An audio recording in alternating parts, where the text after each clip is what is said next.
若讲到弄大楼，一定想到闹热的庙会。不过，伫中华的大基文创意园区，最近有引进一套 Formosa 之音的灯笼。这寡灯笼大大细细，音阶也悬悬低低。伊也利用灯笼演奏台湾民谣，希望把母语还个文化全部捡倒转来。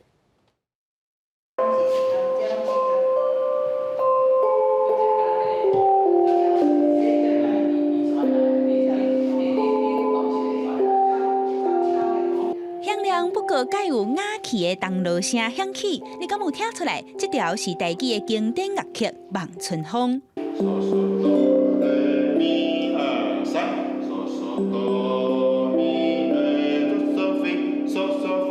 计共25面的锣，虽望百姓看起来平高，不过逐面都拢符合国际标准的悬低音，唔但会使独奏，也会使合奏。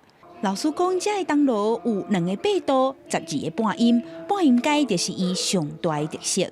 含钢琴无共，钢琴的半音是摆伫顶悬啦，因为这个茶的悬的、调的悬的，所以呢，哆啊升哆啊再来瑞，好升瑞咪，好发半音，升发底底，好再来嗦，好再升嗦，再来拉，升拉。 啊，西多。今年8月份，台基文创意园区引进吴宗林老师所设计的灯笼，甲因放伫咧多功能馆，希望声有兴趣的民众进入音乐的世界，用台语学弄锣。逐礼拜日透早，园区的志工也会踮遮练习，未来拍算结合合唱团和钢琴，伫咧园区演奏台语歌。因为我本身对音乐有趣味啊，其实委员。 创立这个园区的目的吼，伊除了想要推广这个咱的母语台语啦吼，要发展咱的台语啦吼。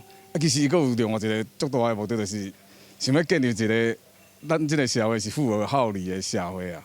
负责经营这个台湾唯一的台语文创意园区，前中华馆长也是关怀文教基金会董事长周清玉讲，园区成立到达2年半，平均每个月拢有3、4千人来遮行踏。虽望一年会办20、30场的活动，不过伊认为要推展母语路，也佫需要济人的觉醒。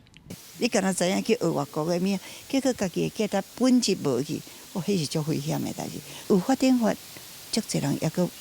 无了解，所以迄个整个意识的觉醒，就是讲对家己本土的语言文化的这个价值的重视、的觉醒的要紧，这是一步，阮应该足认真去推的。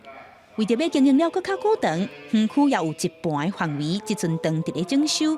周清玉也期待未来园区会使整合台语的教育、文化和民间企业，让这条母语路愈行愈开阔。记者阿敏金陈玉水，中华报道。